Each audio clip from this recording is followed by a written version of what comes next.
So what if her mother died? Stop crying and go serve! Her husband forced her to serve at his promotion party on the very day of her mother's funeral. Unexpectedly, a mysterious man approached and revealed a secret about her mother.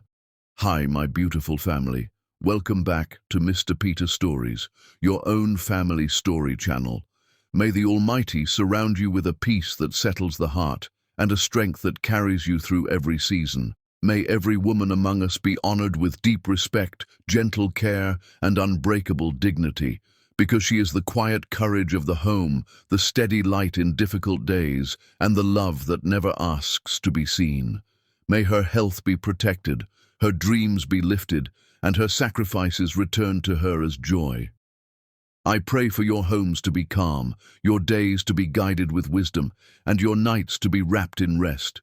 May every burden grow lighter, every tear find comfort, and every step forward be met with grace. We are one family, held together by kindness, faith, and sincere love. If your heart is true, like the video. If your love is real, write, "I am with Mr. Peter." The phone call came at dawn, the kind that shatters worlds before you've opened your eyes. Ursula Rice pressed the phone against her ear, her heart already knowing what her mind refused to accept. Her mother was gone. The woman who had raised her alone, who had sacrificed everything, who had promised to fight the cancer just a little longer, had slipped away while Ursula slept in the chair beside her hospital bed. "Mrs. Joshua, we're so sorry," the nurse's voice cracked. "She went peacefully. She was asking for you until the very end." Ursula couldn't breathe. She had left the hospital for just 3 hours to shower and change. 3 hours. And her mother had waited for her to leave before letting go. "I'm coming right now," Ursula whispered. She hung up and sat frozen on the edge of the bed, hands trembling. The funeral arrangements would need to be made. Her mother's friends would need to be called. There were a million things to do, and all she wanted was to disappear. "What's wrong?" Michael's voice came from behind her, thick with sleep and irritation. Ursula turned to face her husband of 7 years. Michael Joshua stood in his expensive silk pajamas, his handsome features twisted into annoyance rather than concern. "My mother," Ursula managed, tears streaming down her face. "She's gone. She died an hour ago." Michael's jaw tightened. He glanced at his watch. "Today? She died today?" "Yes. I need to go to the hospital. I need to see her one last time before—" "Ursula, no. Absolutely not. Do you know what day this is?" His voice rose sharp and cutting. "My promotion party. The partners are coming to our house in 8 hours. This is the biggest night of my career. I'm becoming senior partner." "Michael, my mother just died. And that's tragic, I'm sorry, but the funeral can wait. We've been planning this party for 2 months. The catering arrives at noon. You need to be here to supervise." Ursula stood on shaking legs, her entire body going cold. "You want me to host your party on the day my mother died? It's about reality. Your mother is already gone. Nothing you do today will change that. But this party will determine our future." His tone turned condescending. "Do you want me to call the partners and cancel? Tell them my wife couldn't handle basic responsibilities?"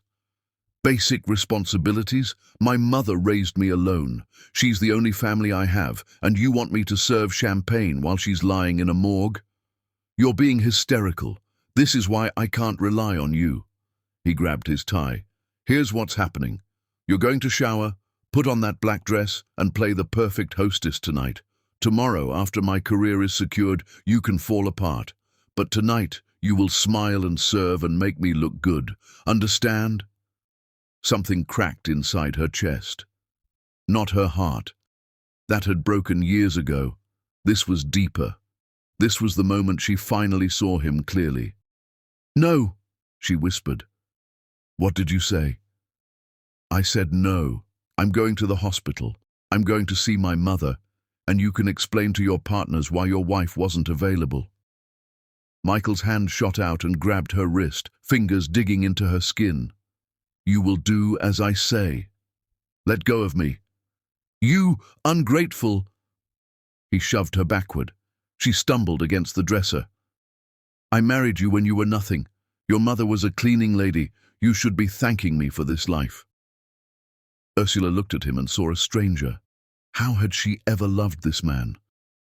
"Get ready," Michael ordered coldly, 2 hours before deliveries arrive. He walked out, leaving her standing there in her grief.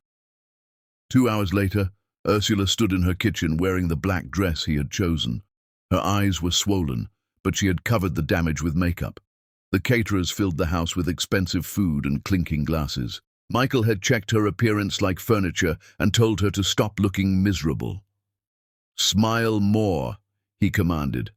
"Nobody wants to see a depressed face." Now, as guests arrived, Ursula moved through rooms like a ghost. She took coats, she directed people to the bar, she smiled when spoken to. Inside, she was screaming. By evening, the house was packed. Everyone congratulated Michael, toasted his success, and treated Ursula like furniture. Then Angela Davis arrived. Ursula knew about Angela. The late-night texts Michael thought he was hiding, the perfume on his shirts, the way he flinched when she touched him. Angela worked at Michael's firm, a junior associate with ambition and no conscience. Angela glided through the door wearing a red dress cut obscenely low. She kissed Michael's cheek, her hand lingering on his chest, and looked directly at Ursula with a smile that could gut fish. "Ursula," Angela purred, "you look tired. Is everything all right?" Michael's friend Gerald laughed, whiskey heavy on his breath. "Leave her alone, Angela. The help always looks exhausted." "The help?" Ryan, another partner, joined in. "She's not the help. She's the maid he married." The group erupted in laughter. Ursula stood frozen, a tray of champagne in her hands, as they mocked her to her face. Michael didn't defend her. He just smiled and accepted another drink. "Honestly, Michael," Peter, the oldest partner, said with a smirk, "when are you going to trade up? Get yourself a real partner." Angela leaned against Michael, her voice dripping false sympathy. "I heard your mother died today. That must be so hard. But I suppose even your own mother knew you were worthless. She probably died just to get away from the disappointment." The room went silent. Then Angela laughed, and a few others joined nervously. Something inside Ursula shattered. She turned to walk away, to escape to anywhere. But Michael's voice stopped her. "Ursula, where are you going? Bring more champagne, now." She looked at him, her husband, the man who had promised to love and cherish her. "Get it yourself," she said quietly. Michael's face went red. "What did you say to me?" "I said get it yourself. I'm done." She dropped the tray. Champagne glasses exploded across the hardwood floor, crystal shattering into 1,000 glittering pieces. The sound silenced the entire room. Michael moved toward her, his hand raised, and Ursula flinched backward, waiting for the blow. It never came. An elegant woman in her late 60s appeared between them, seemingly out of nowhere. She wore a navy suit that spoke of old money and older power.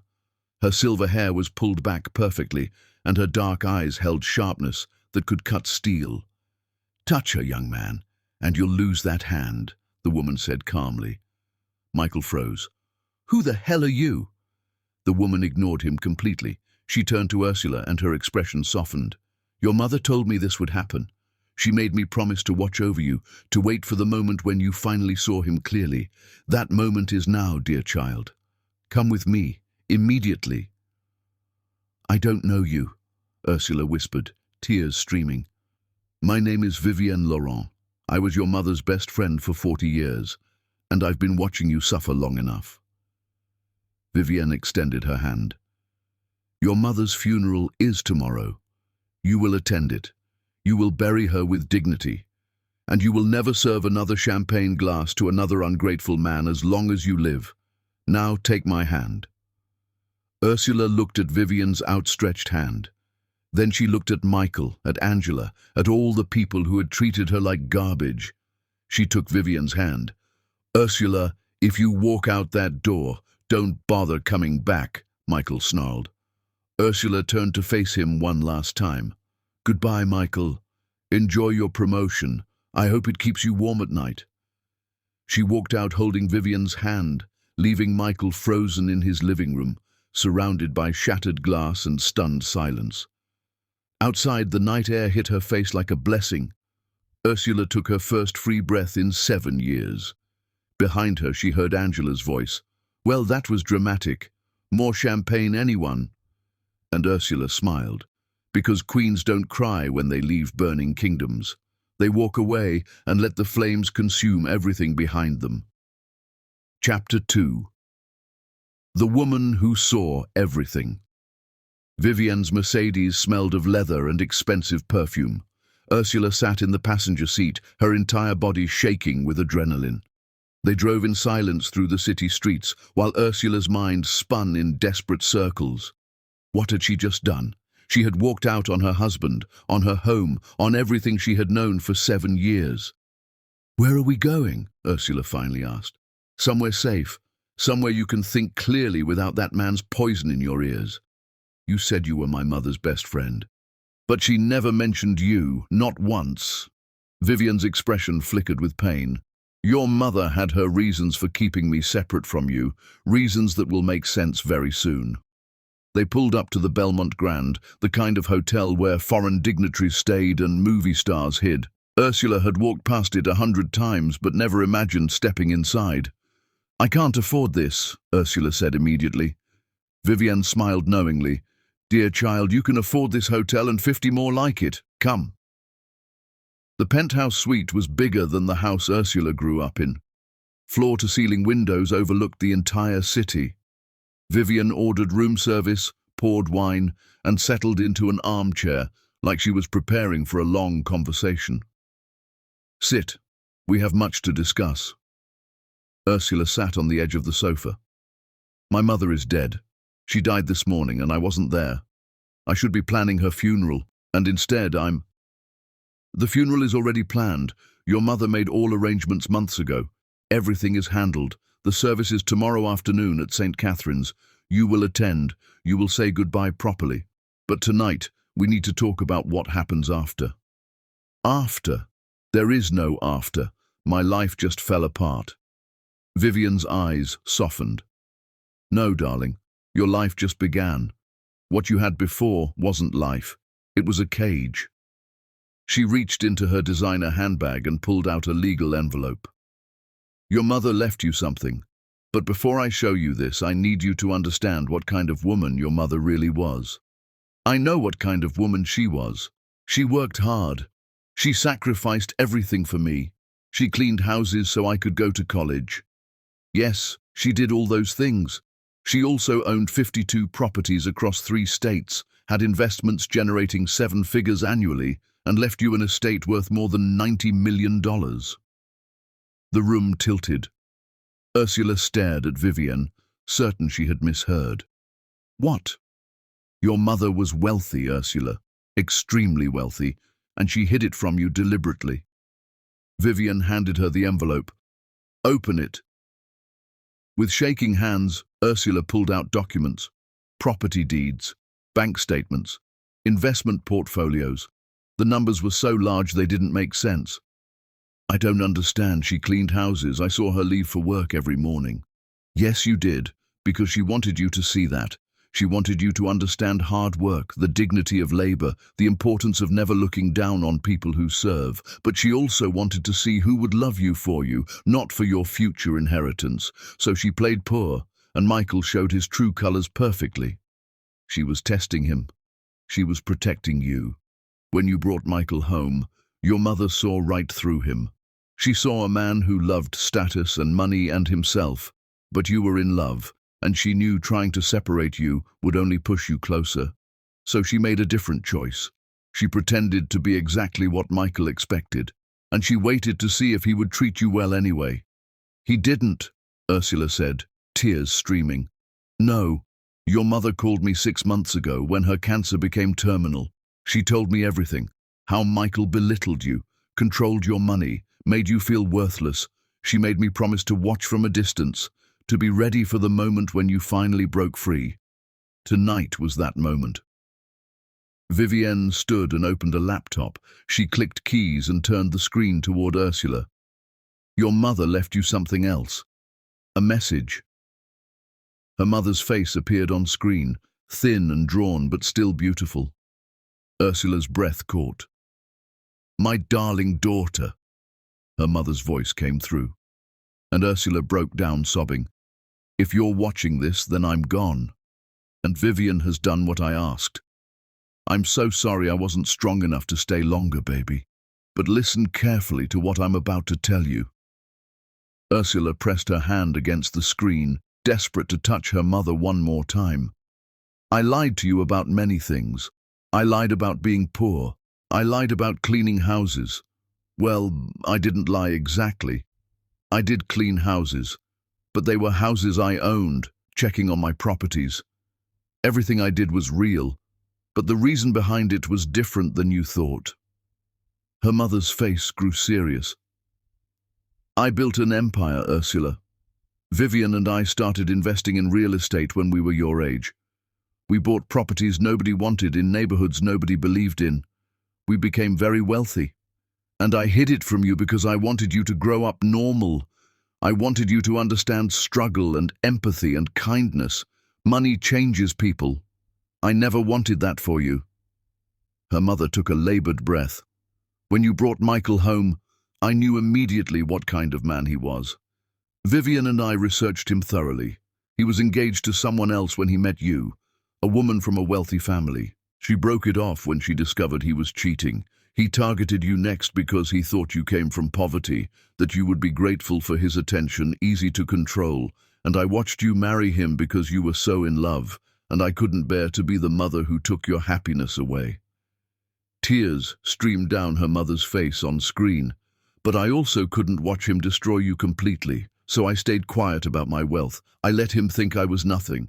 I played the role he expected, because I knew eventually he would show you his true nature, and when he did, when you finally saw him clearly, you would have resources to escape. You would have power to build a new life. Her mother leaned closer to the camera. Everything I have is yours now, baby. Every property, every investment, every dollar. Vivienne will teach you how to manage it all. She'll teach you how to use power wisely, how to help people the way we always did. But first, she'll teach you how to destroy the man who hurt you, because some men need to learn that queens are not servants. And you, my darling daughter, are a queen. Her mother's face softened into absolute love. I'm so proud of you. I'm so sorry I have to leave you, but I'm not really gone. I'm in every property we built together. I'm in every life we changed. I'm in your strength and kindness and beautiful heart. Don't let Michael make you forget who you are.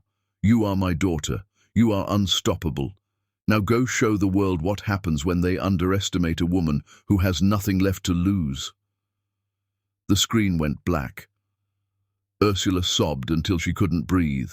Vivienne held her, this stranger who wasn't really a stranger, who had loved her mother, who had been watching over her all along. She wanted you to see him fail the test, Vivienne whispered. And he failed spectacularly. He married me for money he thought I didn't have. He wanted someone poor and controllable. Yes, and instead he created his own worst nightmare. Vivienne pulled back and looked Ursula in the eyes. You are now one of the wealthiest women in this state, and he has no idea. Divorce papers will be filed tomorrow. You will take nothing from him, because you don't need anything from him.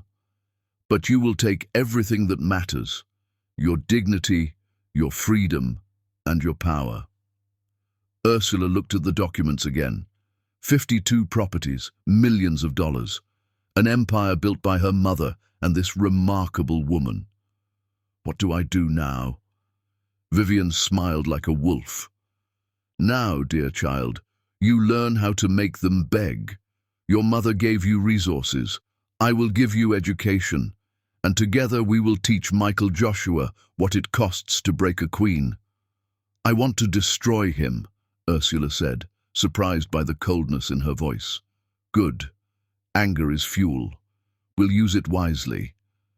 Vivian poured more wine. "But first, you rest. Tomorrow you bury your mother with dignity she deserves. Next week, we begin your transformation.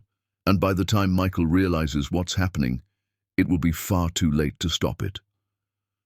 Ursula looked out at the city lights. Somewhere out there, Michael was probably celebrating with Angela, relieved that his inconvenient wife had finally left.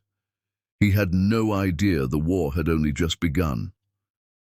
"Let him keep his promotion," Ursula said quietly. "Let him think he's free."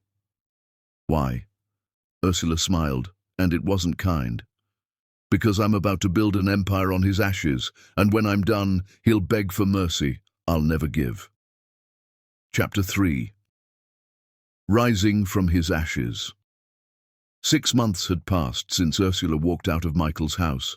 6 months since she buried her mother in a ceremony so beautiful it made grown men weep. 6 months since she filed for divorce and took nothing from Michael except her maiden name back. The headlines had been vicious. "Gold digger gets nothing in divorce." Michael had made sure every gossip blog portrayed him as victim and Ursula as ungrateful. Perfect. Let him think he won. Ursula stood in front of her penthouse mirror and barely recognized herself.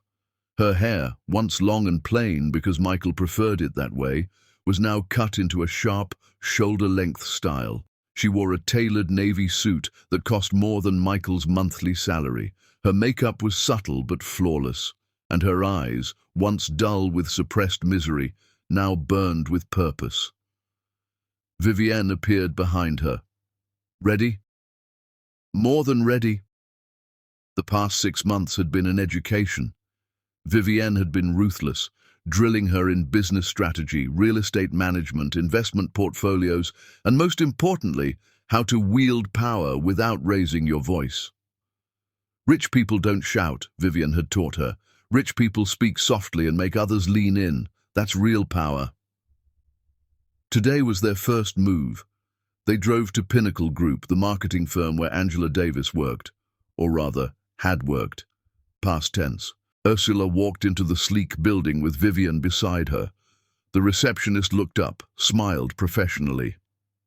"I'm here to see Angela Davis," Ursula said calmly. "Do you have an appointment?" "I own the building. I don't need appointments." The receptionist's smile faltered. Within seconds, a panicked executive appeared. "Ms. Rice, we weren't expecting you. Is something wrong?" "Nothing wrong, Richard. I'm handling personnel matters personally. Which floor is Angela Davis on?" "4th floor. But if I could—" "Thank you." She walked past him toward elevators, heels clicking like a ticking clock. On the 4th floor, Ursula found Angela's office easily. She knocked once and walked in without waiting. Angela looked up, her face shifting from annoyance to confusion to recognition to horror. "Ursula, what are you doing here?" Ursula sat in the chair opposite Angela's desk without being invited. She crossed her legs, folded her hands. "Hello, Angela. You look well. That's good. Unemployment can be stressful." Angela's face paled. "What are you talking about?" "I bought this company 3 weeks ago, through a shell corporation. Corporate restructuring is boring, but the best part about owning a company is making executive decisions, like firing people who don't meet my standards." "You can't fire me. I have a contract." "Had a contract. Your employment was terminated at 9 this morning. Security is coming to escort you out." Ursula leaned forward slightly. "Do you remember what you said at Michael's party about my mother?" Angela's confidence cracked. "That was months ago. I was drunk. You said my mother probably died just to get away from the disappointment of having me as a daughter. You laughed when you said it. Michael laughed too." "Ursula, look, I'm sorry. It was terrible. But you can't fire me for something I said at a party." "You're right. I can't fire you for that. But I can fire you for performance issues, tardiness, inappropriate relationships with colleagues. Shall I go on?" Ursula stood. "Security will escort you out. 15 minutes to clear your desk. Your severance is standard. 1 month's salary. I believe that's generous considering you slept with a married man and mocked his wife's dead mother." Angela's face crumpled. "I have 2 kids. I'm a single mother." I need this job. You should have thought about them before you destroyed someone else's family. Ursula walked to the door, paused. Want to know the funny part? Michael married me because he thought I was poor. He wanted someone he could control.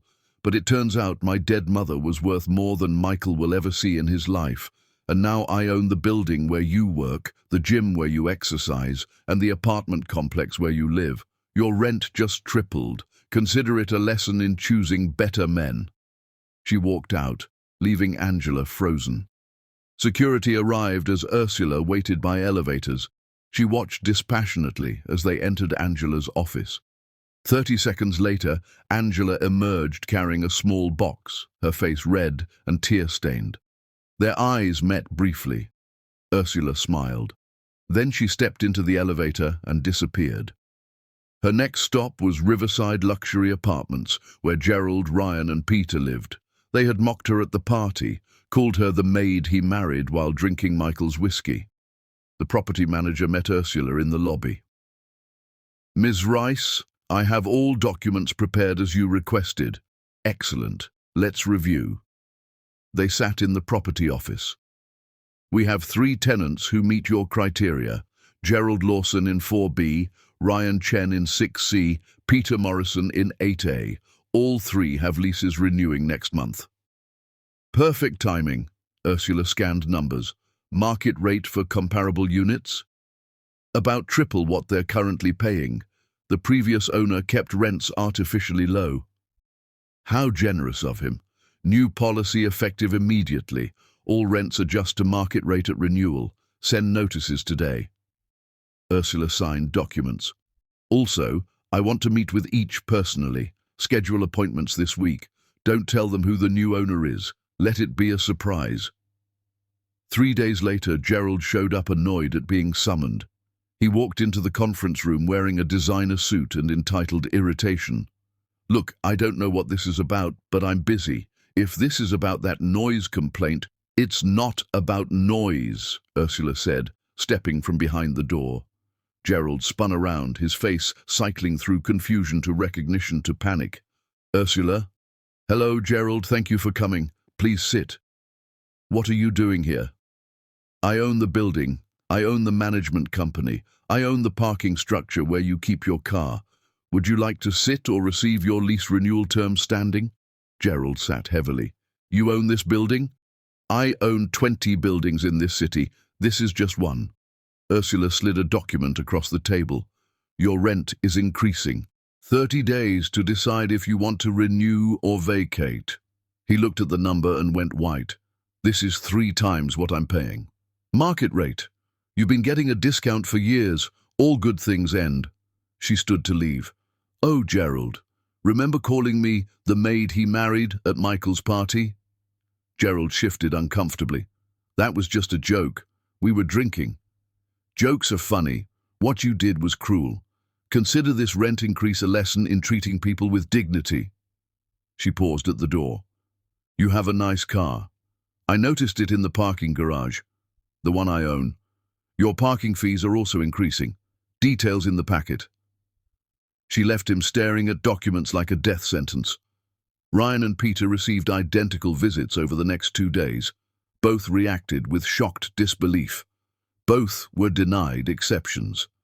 Maybe you should have been kinder when you had the chance, she told Peter.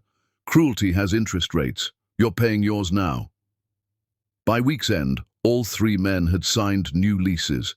They couldn't afford to move. They couldn't afford to stay. They were trapped, and they knew exactly why. Friday evening, Ursula had dinner with Vivian at an exclusive restaurant overlooking the harbour. They sat on the terrace under fairy lights, sipping wine and watching boats drift past. 3 down, 1 to go, Vivian said, raising her glass. Michael won't be as easy. No, but he'll be more satisfying. Vivian's eyes sparkled. Are you ready for the next phase? What's next? Making him realize what he lost. Vivian leaned back. Men like Michael don't really see women. They see possessions, accessories. Right now, he thinks he upgraded. Angela is younger, more beautiful in his mind, more compliant. He thinks he won. He kept everything.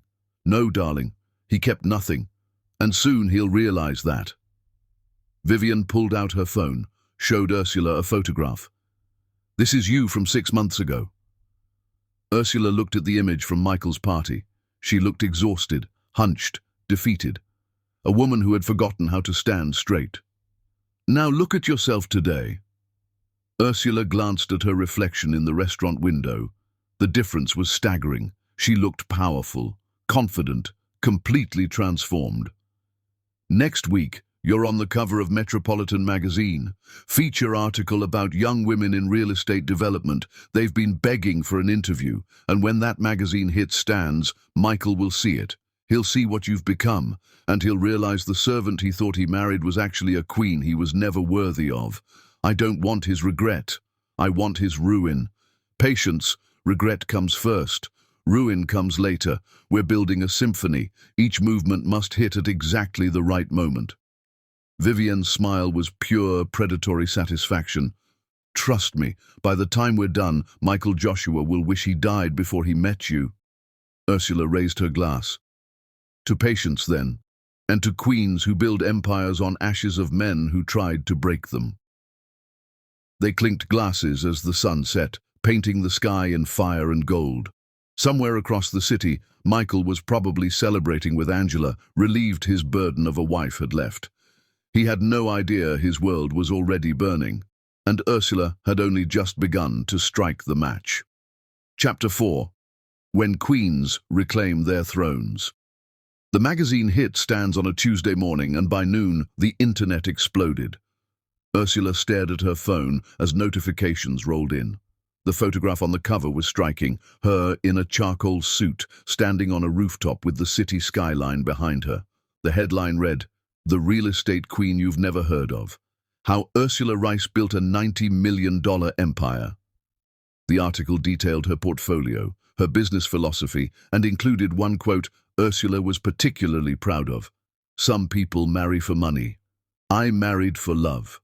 Only one of those turned out to be real." Let Michael chew on that.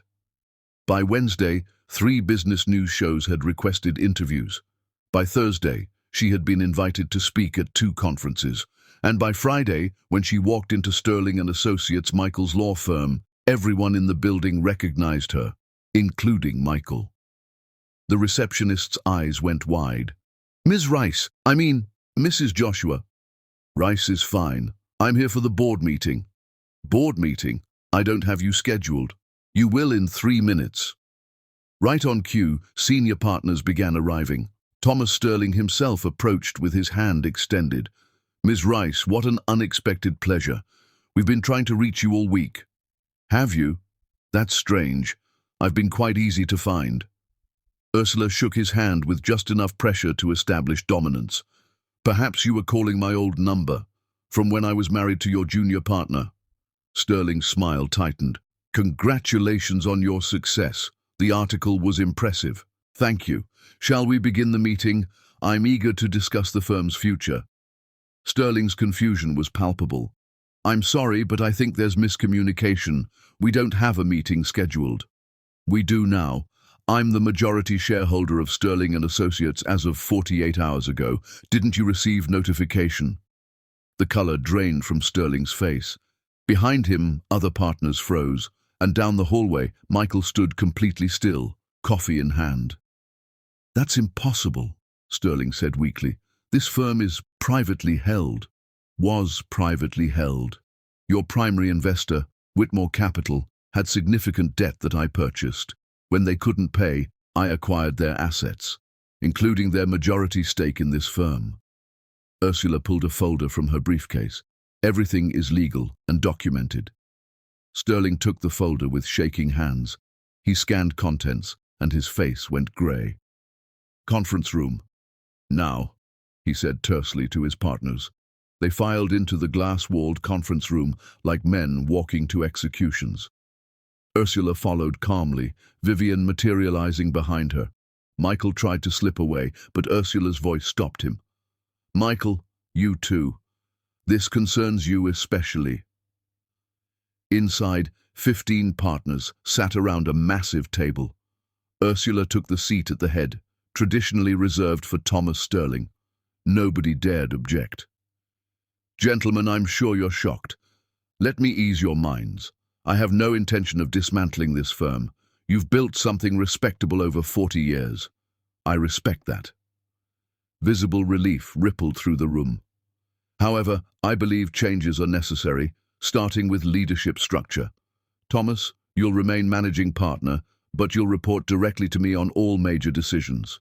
Additionally, I'm implementing new policies regarding workplace harassment, partner conduct, and professional ethics."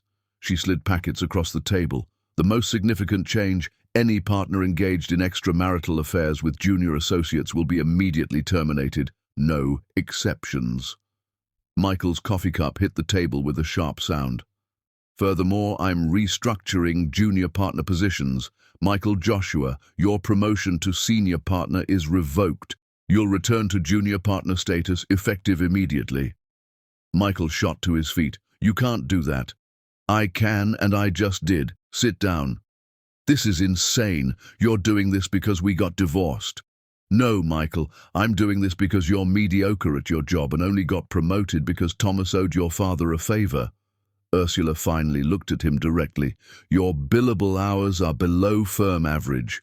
Your client retention is worst among partners. And I have 3 complaints from female associates about your inappropriate behavior. This isn't about our divorce. This is about competence, and you have very little." The room was silent.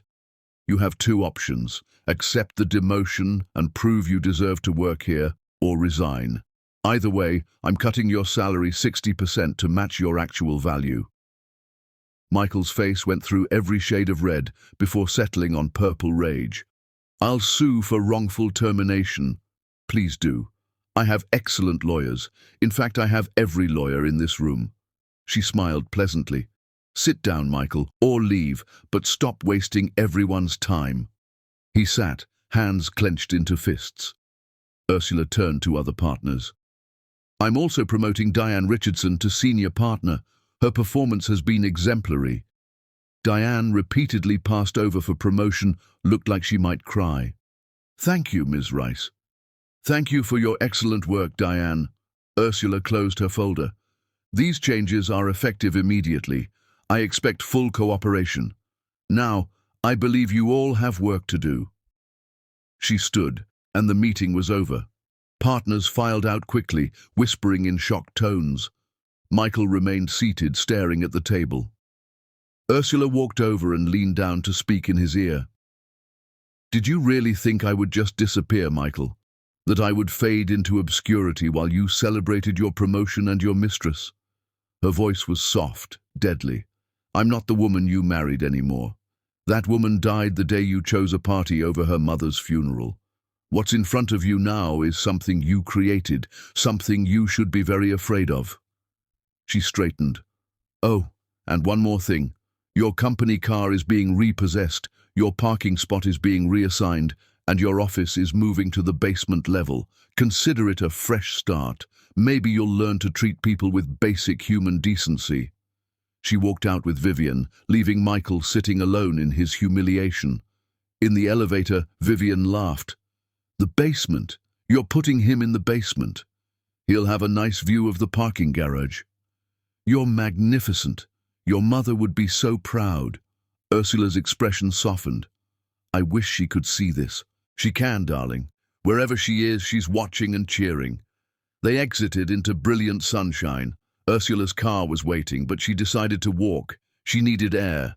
Her phone buzzed. Unknown number. "You're a vindictive bitch. I hope you're happy." She showed it to Vivian. "Michael?" "Almost certainly." "Should I respond?"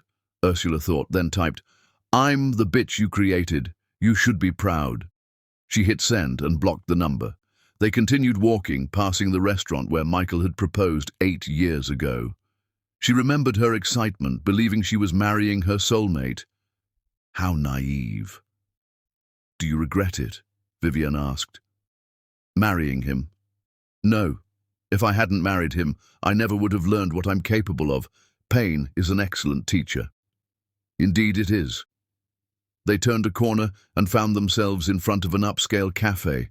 Through the window, Ursula spotted Angela sitting alone, staring at her phone with tears streaming. "Should we go in?" Vivian asked. "No, let her sit with her choices." They walked away, leaving Angela to her tears. That evening, Ursula returned to her penthouse, exhausted but exhilarated. She poured wine and stood at the window, looking out over the city that she now owned significant pieces of. Her phone rang. Thomas Sterling. "Ms. Rice, I wanted to apologize personally for Michael's behavior. It was unprofessional." "Apology accepted, Thomas. I also wanted to say you were right about everything. We've been too lenient with underperforming partners. Your changes are necessary. I'm glad you see it that way. For what it's worth, I'm sorry for how Michael treated you during your marriage. Several of us suspected, but we didn't intervene. That was wrong." Ursula closed her eyes. "Thank you for saying that. Will you attend the firm's annual gala next month?" "Absolutely. I wouldn't miss it. Michael's planning to bring Angela as his date." "Of course he is. That should make for an interesting evening." After hanging up, Ursula sat in her favorite chair and thought about the next move. The gala would be perfect, a public stage where everyone would witness the final act of Michael's humiliation. But she needed something more, something that would make him understand what he had lost. She called Vivienne. "I need your help with something." "Anything, darling. I need you to introduce me to someone. Someone special. Someone who will make Michael realize I've moved on to something far better than he could ever be." Vivienne was quiet, then laughed, delighted. "I have the perfect man. His name is Theodore Santiago, Spanish billionaire, recently widowed, devastatingly handsome, and genuinely kind. He's exactly the kind of man who would treat a queen like royalty." "Set up a meeting. Consider it done. But Ursula, Theodore is a good man. If this is just about making Michael jealous, don't waste his time. But if you're genuinely ready for something real, something healthy, then I think you'll find he's everything Michael never was." Ursula thought about it. Was she ready? Could she trust another man? "Set up the meeting. I'll figure out the rest." After hanging up, she finished her wine and prepared for bed. Tomorrow would bring new challenges, new opportunities, new chances to show Michael exactly what happened when you tried to break a woman who turned out unbreakable. She crawled into bed, smiling. Somewhere in this city, Michael was probably raging to Angela about the injustice. How his ex-wife had somehow become rich and powerful, how she humiliated him, how unfair life was. Let him rage. Queens didn't concern themselves with tantrums of dethroned kings. They simply continued building empires, one brilliant move at a time. Chapter 5. The Billionaire Who Sees Queens. The restaurant was called Lumiere, and getting a reservation required knowing someone who knew someone. It was the kind of place where presidents dined and movie stars hid, where the wine list had bottles that cost more than cars. Ursula arrived exactly on time, wearing a midnight blue dress that hugged her perfectly without being provocative. Her hair fell in soft waves, and she wore her mother's diamond earrings for confidence. Vivienne was already at the table, along with a man Ursula could only describe as stunning. Theodore Santiago stood when she approached, movements graceful and deliberate. He was tall, maybe 6'2", with dark hair showing silver at the temples and eyes the color of warm whiskey. He wore a perfectly tailored suit, but somehow looked approachable rather than intimidating. "Ms. Rice," he said, his accent adding music to her name, "thank you for agreeing to meet me." He took her hand and kissed it gently, a gesture that from anyone else would seem ridiculous, but from him felt perfectly natural. "Please, call me Ursula. Only if you call me Theodore, or Theo if you prefer." His smile was warm and genuine. "Vivienne has told me much about you, though I confess her description didn't do you justice." They sat, and immediately the sommelier appeared. Theodore deferred to Ursula without hesitation, asking what she preferred rather than ordering for her. After years of Michael telling her what to drink, what to eat, what to wear, being asked her preference felt revolutionary. "Vivienne tells me you're expanding into commercial development," Theodore said once they ordered. "That's impressive. Most people your age are still trying to understand residential markets." "My mother taught me that real estate is about understanding people, where they want to live, where they want to work, where they want to spend money. Commercial development is just larger scale." "Your mother sounds like she was remarkable." Ursula's throat tightened. "She was. I wish you could have met her." "I feel like I have, in a way. The empire she built, the daughter she raised, legacy is how we meet the dead." Theodore's expression held genuine compassion. "I lost my wife 3 years ago, cancer, and every day I see her in the foundation we started, in the causes she cared about. Death ends a life, but it doesn't end a relationship." The honesty stunned her. Michael had never spoken about death like that. Michael avoided any topic requiring emotional depth. "I'm sorry for your loss." "And I for yours." He smiled gently. "But this is supposed to be pleasant, not grief counseling. Tell me about your most recent acquisition." "Vivienne mentioned you bought a law firm." "I bought controlling interest in one." "May I ask why?" "Law firms aren't typically high-return investments."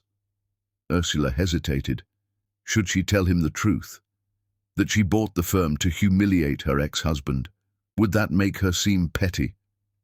Theodore watched her internal struggle with knowing eyes. "You don't have to answer if it's complicated." "It is complicated. My ex-husband works there. He was cruel during our marriage, especially cruel the day my mother died. I needed revenge," Theodore finished. "You needed revenge." "Does that make me terrible?"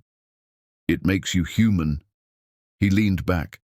"When my wife died, I wanted revenge on the cancer, on the doctors who couldn't save her, on God himself. I was furious at the universe for taking her when we had so much life left.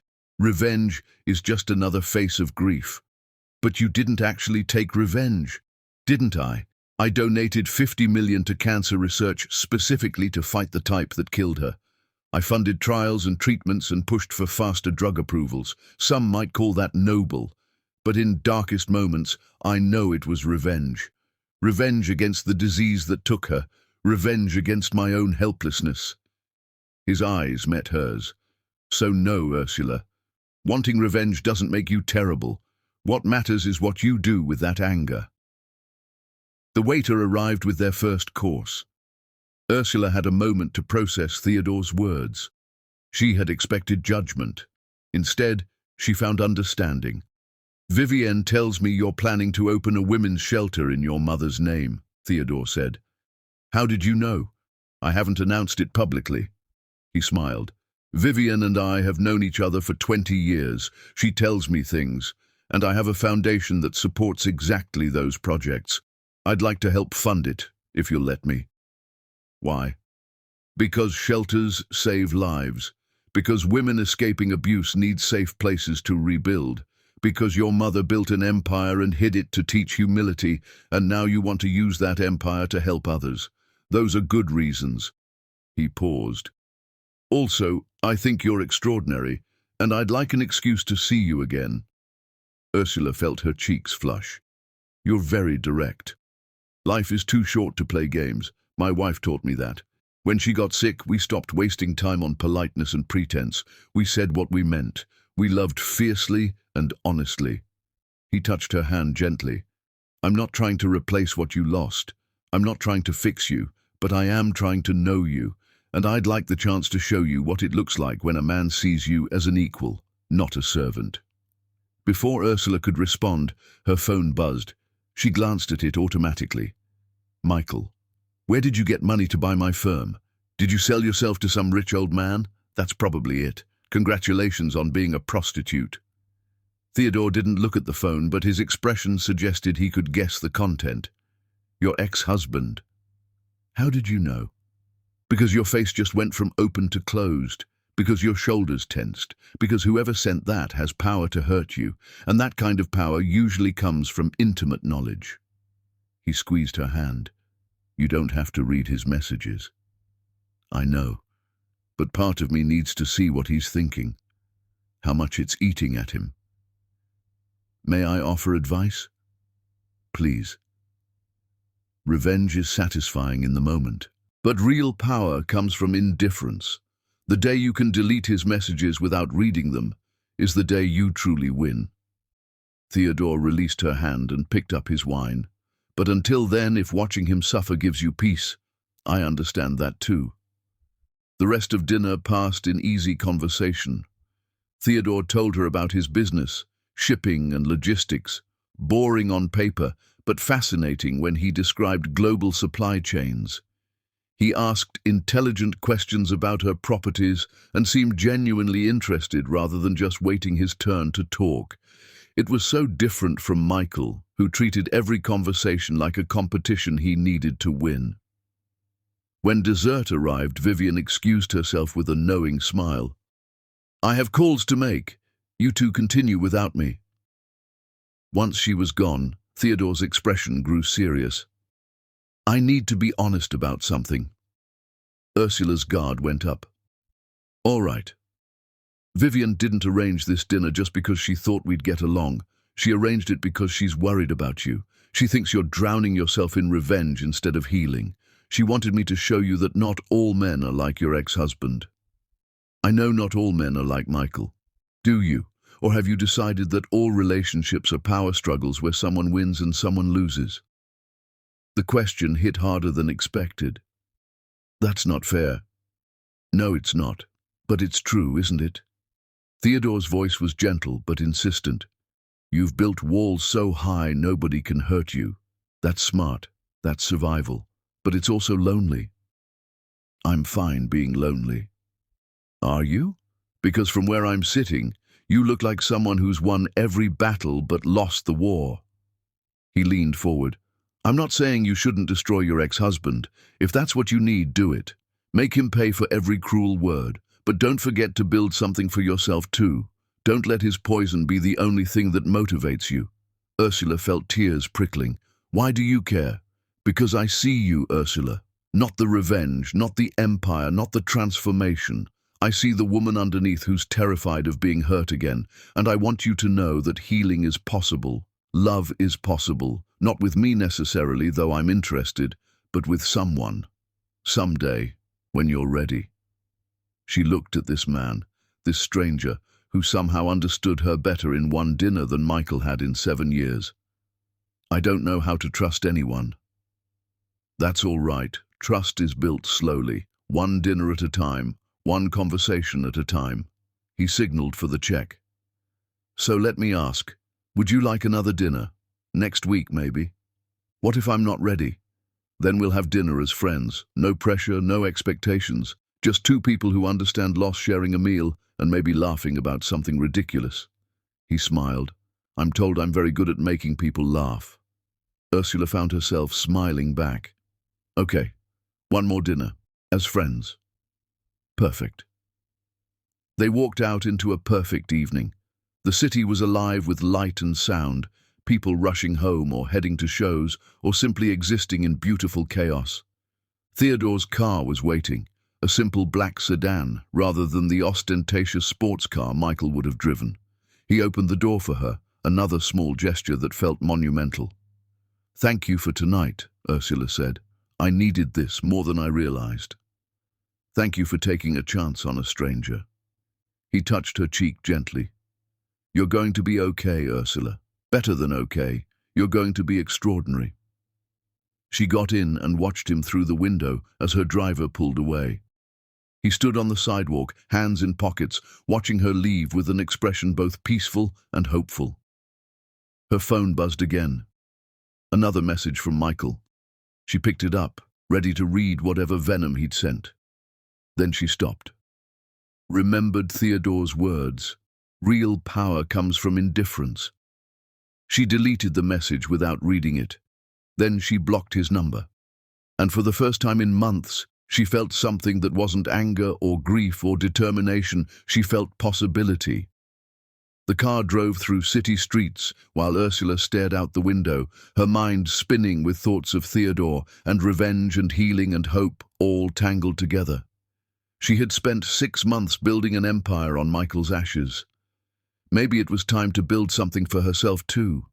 But first, there was still the gala, still the public humiliation to orchestrate, still the revenge to complete.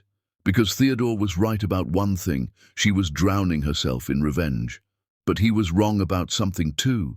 She liked drowning in it, and she wasn't ready to come up for air. Not yet. Chapter 6. The Friends Who Never Were. The coffee shop was deliberately generic, the kind where business students studied and freelancers pretended to work.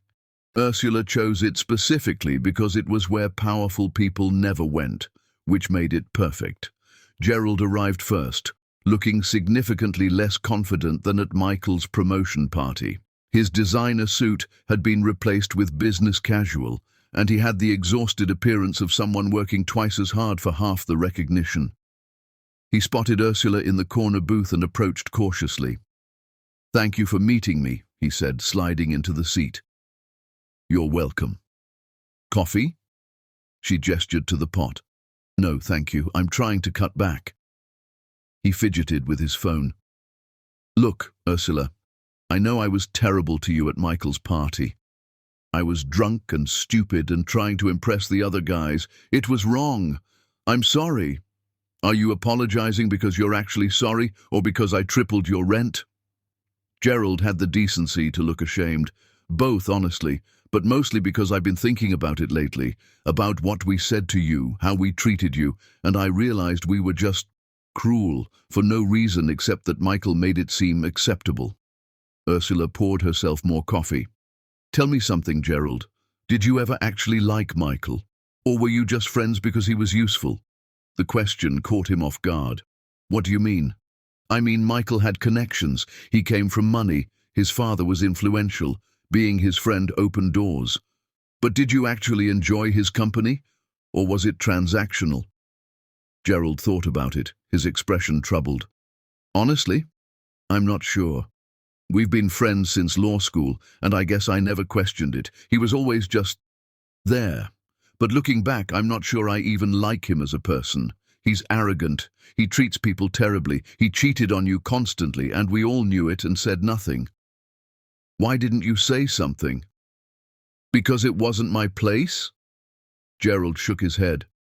"That's a cop-out, isn't it? The truth is, I didn't want to rock the boat.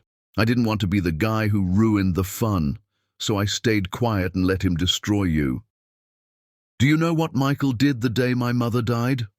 Gerald looked down. "I heard rumors. He forced me to serve at his promotion party instead of going to her funeral. He slapped me when I dropped a glass. And you and Ryan and Peter stood in his living room, drinking his whiskey, calling me the maid he married, while my mother's body was cold in a hospital morgue. Jesus, Ursula, I didn't know about the slap, or about him forcing you to stay.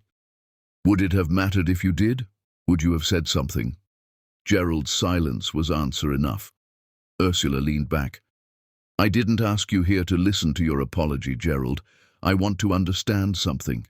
How do good people become accomplices to cruelty? You're not evil. You have a wife, daughters. I've seen pictures on social media. You seem like a decent father. So how did you stand in that room and mock a grieving woman?" "I don't know. Mob mentality, maybe. When everyone's laughing, you laugh too. You don't think about the person you're laughing at. You just want to be part of the group." "That's the most honest thing you've said." Ursula finished her coffee. "I'm going to tell you something, and I want you to really hear it. Are you listening?" Gerald nodded. "I could ruin you completely. I could raise your rent so high you'd have to move your family to a different city. I could blacklist you from every building I own, or have influence over. I could make your life very, very difficult."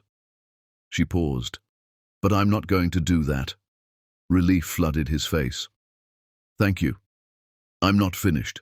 I'm not going to ruin you, but you're going to earn your redemption.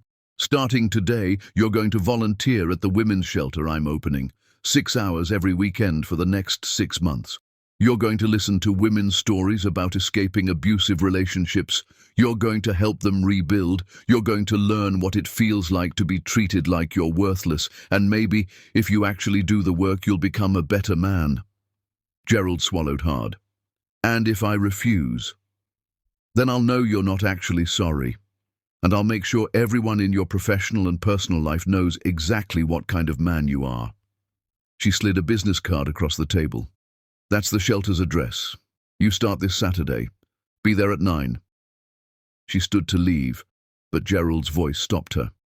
For what it's worth, I'm glad you left him. Michael's been falling apart since you walked out. He's drinking too much, fighting with Angela, screaming at people in the office. I think he's realizing what he lost. Good, Ursula said coldly. He should realize. Every day for the rest of his life, he should wake up and realize what he destroyed. Ryan and Peter received similar meetings over the next 2 days. Ryan accepted his assignment with quiet resignation. Peter tried to negotiate, suggesting he could donate money instead. Money is easy. Time is valuable. Give me your time or deal with consequences. He agreed. By Friday, all 3 men had signed up for their first volunteer shifts. Ursula felt grim satisfaction knowing they would spend weekends learning empathy they should have had all along. But the real surprise came Friday evening when Angela showed up at Ursula's office. The receptionist called up, confused. Ms. Rice, there's an Angela Davis here. She says it's urgent but won't say what it's about. Should I send her away? Ursula considered. What could Angela possibly want? Send her up. This should be interesting. Angela appeared in her doorway looking dramatically different from the confident woman at Michael's party. She was visibly pregnant now, maybe 5 months, and she looked exhausted. Her designer clothes had been replaced with affordable basics. Her perfect makeup was gone. Thank you for seeing me, Angela said quietly. I know you have every reason to slam the door in my face. I'm intrigued by what could possibly bring you here. Sit. Angela lowered herself carefully, one hand supporting her pregnant belly. I need to tell you something. Something I should have told Michael, but I can't. I need someone to know, and you're the only person I can think of who might understand. Understand what? Angela took a shaky breath. The baby isn't Michael's. Ursula blinked. What? It's not his baby. I don't even know whose it is. There were other men. Before Michael. During Michael. I was sleeping with half the office trying to climb the ladder. Tears started streaming. Michael thinks it's his. He's planning his future around being a father. But I know the timeline doesn't work. He can't be the father. Why are you telling me this? Because I'm a coward. Because I destroyed your marriage for a man I don't even love. Because I'm about to trap him with a lie, and I can't live with myself. But I also can't tell him the truth because I need his financial support. Angela wiped her eyes. I came here thinking maybe you could, I don't know, tell him for me. Take some satisfaction in destroying his delusion. Ursula stared at this woman who had mocked her mother's death and slept with her husband and now sat pregnant and desperate in her office. She should feel triumphant. This was ultimate revenge handed on a silver platter. Instead, she just felt tired. Get out, Ursula said quietly. What? Get out of my office, now. Angela struggled to stand. Please, You need to take responsibility for your own life. You destroyed my marriage. Fine, I've moved on. But I'm not going to be part of whatever mess you've created with Michael. Tell him the truth or don't. Trap him with a lie or don't. But leave me out of it. Ursula walked to the window, her back to Angela. I could expose you. I could tell Michael right now. I could watch your entire life explode. And you know what? I'm choosing not to. Not because I forgive you, but because I don't want to waste another second of my life on you or him or any of this toxic garbage. So you're just going to let him think he's going to be a father? Ursula turned back. That's between you and him and whatever conscience you might have buried under all that ambition. I'm done being collateral damage in other people's terrible choices. Angela's face crumpled. I'm sorry. I'm so sorry for what I did to you. No, you're not. You're sorry you got caught. You're sorry your life didn't work out the way you planned. But you're not actually sorry for hurting me. If you were, you would have felt guilty while you were doing it, not after you faced consequences. Ursula pressed the intercom. Security, please escort Ms. Davis out of the building and add her to the list of people not permitted entry. 2 security guards appeared within seconds. Angela allowed herself to be led away, sobbing openly. Vivian emerged from the adjoining office where she had been listening. That was very mature of you. Was it? I feel like I just let a weapon slip through my fingers. You did, and that's exactly why it was mature. Revenge has diminishing returns, darling. There's a point where it stops being justice and starts being cruelty. You found that line and chose not to cross it. Ursula sank into her chair, suddenly exhausted. She's going to lie to him about that baby. Probably. He's going to raise another man's child thinking it's his. Most likely. And that's going to destroy him when he eventually finds out. Almost certainly. Vivian poured them both wine from the corner bar. But that destruction won't come from you. That's important. You're not responsible for consequences of her lies. I could tell him. I could send an anonymous message right now. You could. Would it make you feel better? Ursula considered honestly. Would it? Or would it just pull her back into the toxic spiral that had consumed the last 6 months? No, it wouldn't make me feel better. It would just make me feel dirty. Then you've made the right choice. Vivian handed her the wine. Now let's talk about more pleasant topics.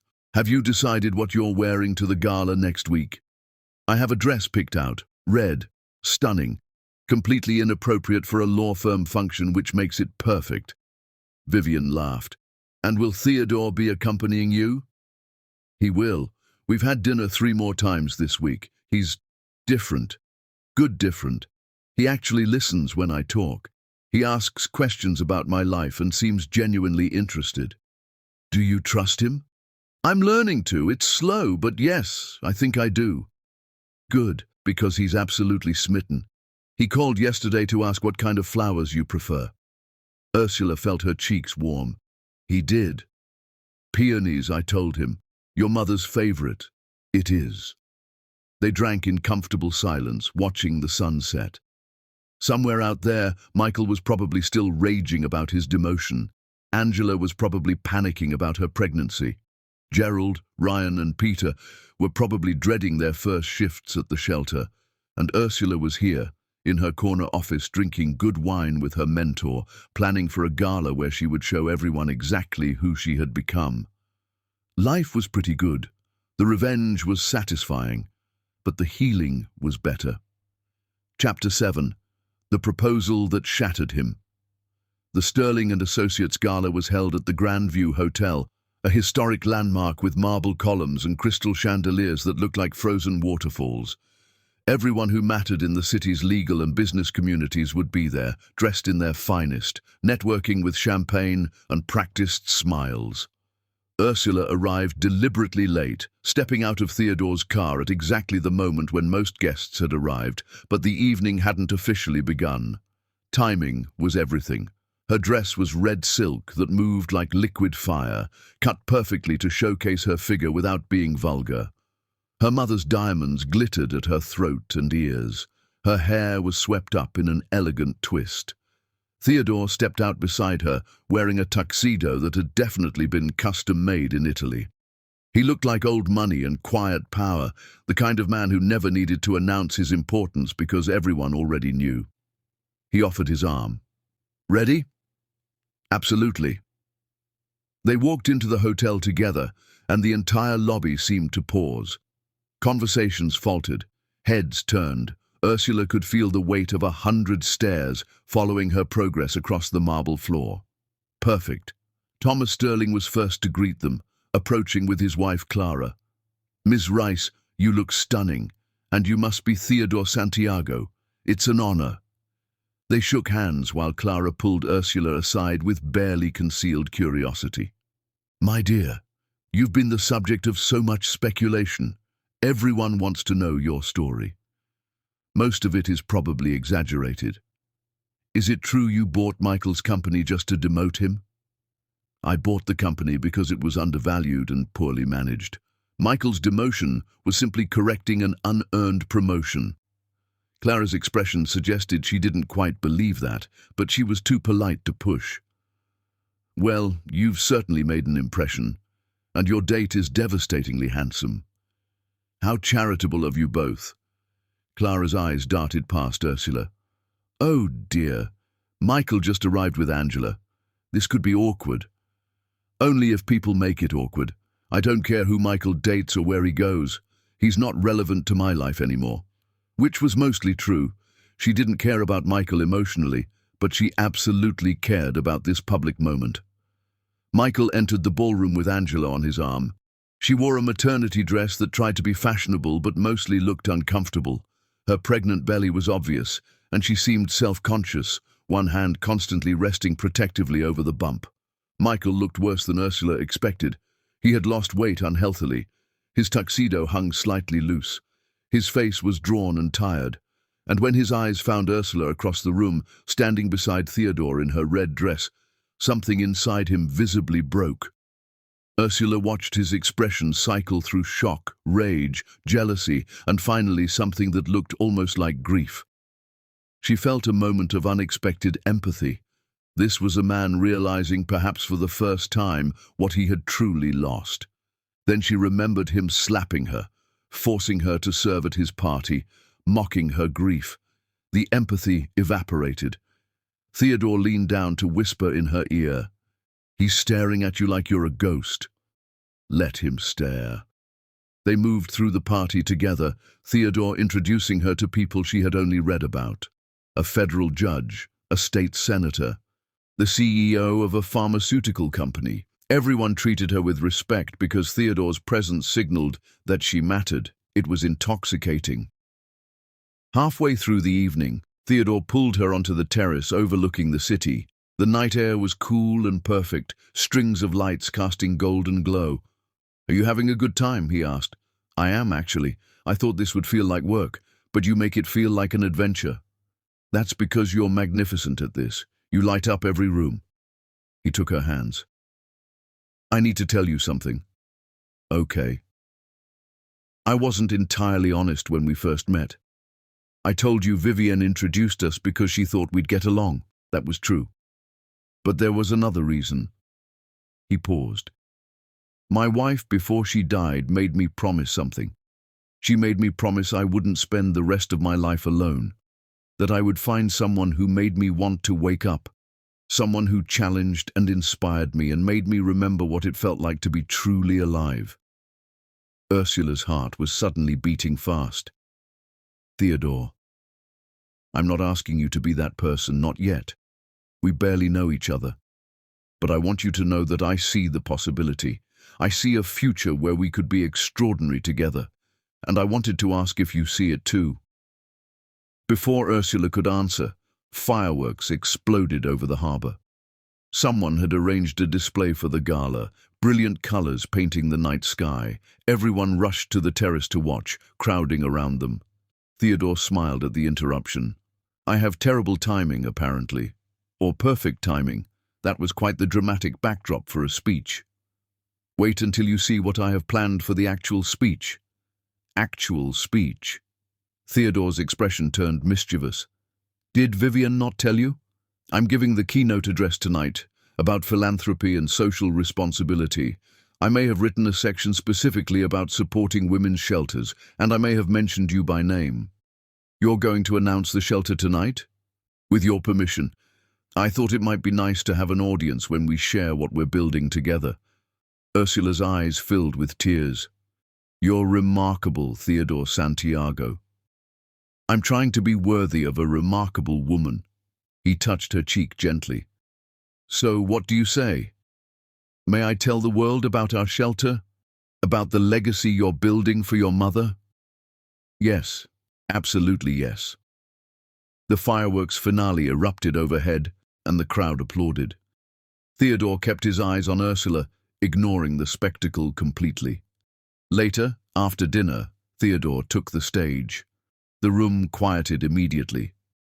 "Good evening, everyone. For those who don't know me, my name is Theodore Santiago, and I've spent most of my career building businesses that move products around the world. Very boring stuff, but the older I get, the more I realize that the most important things we build aren't companies or warehouses. The most important things we build are communities, safety nets for people who need help." He paused, his eyes finding Ursula in the crowd. "Recently I met someone who reminded me why this work matters. Her name is Ursula Rice, and many of you know her as a rising force in real estate. What you might not know is that she's using her success to build something much more important than office buildings. She's building a shelter for women escaping domestic violence, a place where they can find safety, resources and support they need to rebuild." Applause rippled through the room. Ursula felt her face flush as people turned to look.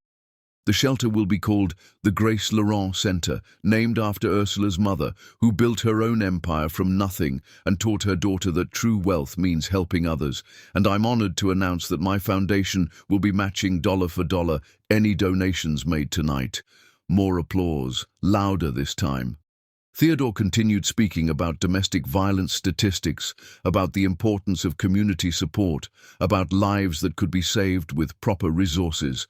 Ursula barely heard any of it. She was watching Michael across the room, seeing his face twist with emotions he couldn't hide. This was the moment. This was when he finally understood that she hadn't just moved on. She had ascended to a completely different level. When Theodore finished his speech to thunderous applause, he walked directly to Ursula. The entire room watched as he took her hand and led her back to the terrace, now empty of other guests. "That was incredible," Ursula said. "The shelter is going to be fully funded after tonight." "I hope so, but that's not why I brought you out here." Theodore reached into his jacket pocket and pulled out a small velvet box. Ursula's breath caught. "Theodore, what?" "I know we've only known each other for a short time. I know you're still healing. I know this is fast and probably terrifying and maybe even insane." He opened the box, revealing a stunning sapphire surrounded by diamonds. "But I also know that life is short and precious and unpredictable. I know that I haven't felt this alive since before my wife died, and I know that I want to spend whatever time I have left making you smile the way you're smiling right now. Are you asking me to marry you? I'm asking if you'd consider the possibility, if you'd wear this ring not as an engagement but as a promise that we'll figure this out together, that we'll take our time, that we'll build something real and honest and beautiful." He took her hand. "I'm not Michael. I will never be Michael. I will never control you or diminish you or make you feel less than extraordinary. And I'm asking if you're willing to give me the chance to prove that." Ursula looked at the ring, at this man, at the future he was offering. Behind them, through the glass doors, she could see the party continuing, could see Michael standing frozen, watching them, could see Angela tugging on his arm, trying to pull him away. She thought about her mother, about Vivian, about everything she had learned about power and revenge and healing. "Yes," she whispered. Theodore's face lit up like the sun.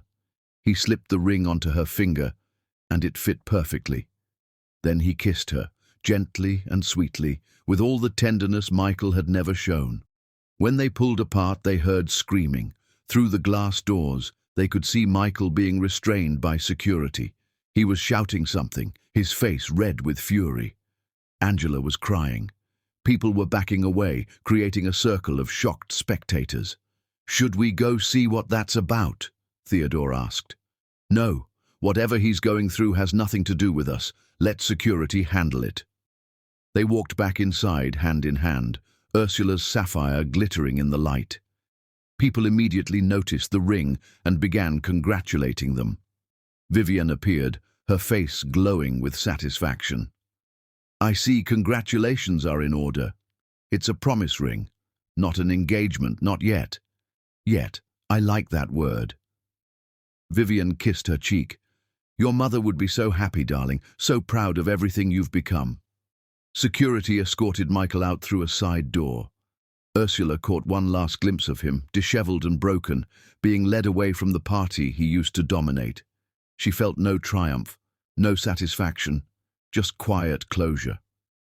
"Are you all right?" Theodore asked. "I am. For the first time in a very long time, I'm actually all right." She turned to face him fully. "Thank you for tonight, for the speech, for the ring, for seeing me. Thank you for letting me see you." They danced after that, swaying together while the orchestra played and people whispered about the proposal everyone had witnessed. Angela left early, presumably to comfort or escape Michael. The partners congratulated Ursula stiffly, clearly conflicted about celebrating their newest owner's happiness. And through it all, Ursula felt something she hadn't felt in years. She felt free. Free from Michael's cruelty, free from the need for revenge, free from anger that had driven her for so long. The shelter would open, Michael would face his own consequences, and she would move forward with Theodore, building something new and beautiful from ashes of her old life. Later that night, as they stood outside her building saying goodnight, Theodore held her close. "I meant what I said about taking our time. No pressure, no expectations. We'll figure this out together." "I know, and I appreciate that more than you realize." She looked at the ring on her finger, the sapphire catching the streetlight. Why a sapphire instead of a diamond? Because diamonds are what everyone expects, and you, Ursula Rice, are extraordinary precisely because you're not what anyone expects. She kissed him then, properly this time, with all the possibility and hope and terrifying vulnerability that came with choosing to trust again. When she finally went inside, alone, she looked at herself in the mirror. The woman staring back was strong, powerful, successful, but more importantly, she was healing. And that, Ursula realized, was the greatest revenge of all. Chapter 8. The Wedding Where Karma Wore White. 3 months later, spring had transformed the city. Cherry blossoms lined streets and the air smelled of fresh starts. The Grace Laurent Center had opened to incredible success, already housing 15 women and their children. Ursula spent at least 1 day a week there, helping women navigate rebuilding their lives. It was healing work, both for them and for her. Her relationship with Theodore had deepened into something real and solid. Long dinners talking until 3 in the morning, weekend trips to his vineyard upstate, quiet evenings reading side by side. He had met her extended family. She had met his business partners and friends. And then, one morning over breakfast, he had asked her properly, "Marry me." Not as a promise, not as a possibility. "Marry me because I love you more than I thought I could ever love anyone again. Because you make me want to be better every day. Because I can't imagine my future without you in it." She had said yes without hesitation. The wedding was planned for late spring, on the grounds of Theodore's estate overlooking the ocean. It would be small, just close friends and family, intimate and personal. But first, there was one piece of unfinished business. Vivienne called Ursula 3 days before the wedding with news. "Michael is living in a studio apartment on the south side, working 2 part-time jobs. Angela left him last month, took the baby. It wasn't his, by the way. DNA test confirmed it. He found out after the child was born, destroyed him completely." Ursula felt a pang of something that might have been sympathy. "How do you know all this?" "I know everything, darling. It's my superpower." Vivienne paused. "The question is, do you want to know these things? Or are you ready to let it all go?" "I don't know. Part of me wants to see him one last time, to show him what I've become." Is that terrible? It's human. But ask yourself, will seeing him make you happy? Or will it just pull you back into the past? Ursula thought about Theodore, about the life they were building, about the wedding in 3 days, where she would wear her mother's dress and promise her future to a man who saw her as an equal. "You're right. I don't need to see him. I don't need closure or vindication. What I had was never real. What I have now is. That's all that matters." "Good answer. Your mother would be proud." The next 3 days passed in a blur of final preparations. The dress was perfect. The venue was stunning. Theodore was calm and happy. On the morning of the wedding, Ursula woke in her penthouse to find Vivian already there, along with a professional stylist and makeup artist. No arguments? You're being pampered today. They spent hours preparing, drinking champagne and laughing. Ursula's extended family arrived. Cousins she hadn't seen in years, her mother's oldest friends, people who had known her when she was young and unbroken. Everyone remarked on how radiant she looked, how happy, how completely transformed. The ceremony was scheduled for 4. At 3, they drove to Theodore's estate in a vintage car decorated with white ribbons. The grounds had been transformed. White flowers everywhere, chairs in perfect rows, strings of lights glowing. Theodore stood at the altar in a perfectly tailored tuxedo, his best friend beside him. When he saw Ursula approaching down the aisle, his eyes filled with tears. She wore her mother's dress, ivory silk with delicate lace at the sleeves, timeless and elegant. Her hair was swept up with small white flowers woven through it. She carried peonies tied with a blue ribbon. Vivian walked her down the aisle, stepping into the role Ursula's mother should have filled. "She's here," Vivian whispered. "Can you feel her?" Ursula could, in the warm spring air, in the perfume of the flowers, in every detail that reflected her mother's values: simplicity, beauty, love. The ceremony was simple and profound. They had written their own vows, and when it was Theodore's turn, he spoke directly to Ursula like they were the only two people in the world. "I thought I understood love when I married my first wife, and I did, in the way young people understand love. But she taught me, in her dying, that love isn't just passion. It's choosing each other every day. It's showing up even when it's hard. It's believing in someone's potential even when they can't see it themselves. And you, Ursula, have taught me that love is also healing, that it's possible to take broken pieces and build something stronger than what came before. I promise to honor your past, support your present, and build your future with you. I promise to never make you small so I can feel big. I promise to see you, truly see you, every day for the rest of my life." Ursula was crying by the time he finished. Her own vows felt inadequate by comparison, but she spoke them anyway. "I didn't know what I was looking for when Vivian introduced us. I wasn't even sure I believed in love anymore. But you showed me that love isn't about power or control or winning. Love is partnership. It's choosing someone and having them choose you back, freely and joyfully. You gave me space to heal. You celebrated my strength instead of fearing it. And you made me believe that I deserved happiness, not despite everything I've been through, but because of how I've grown from it. I promise to be your partner in everything. I promise to support your dreams and share mine. I promise to love you with the same honesty and courage you've shown me. And I promise to never, ever serve another champagne glass to anyone, because that's not who I am anymore." The guests laughed through their tears at that last part. They exchanged rings, simple platinum bands engraved with the date, and when the officiant pronounced them married, Theodore kissed her like he had all the time in the world. The reception was perfect. Dinner under the stars, dancing to live music, toasts that made everyone cry and laugh. Ursula's cousins told embarrassing stories. Theodore's friends shared tales of his terrible Spanish cooking attempts. Vivian gave a speech about watching Ursula transform that had everyone standing in applause. "Grace would be so proud," Vivian said, raising her glass. "She built an empire and hid it to teach humility. She loved fiercely and quietly, and she raised a daughter who took every lesson about strength and kindness and turned them into something extraordinary. To Grace Laurent Rice, who is here with us in spirit, and to her daughter Ursula, who honors her memory every day, and to Theodore, who had the wisdom to see what others missed. May your love be as strong as Grace's legacy." They drank and cheered and danced until the stars came out.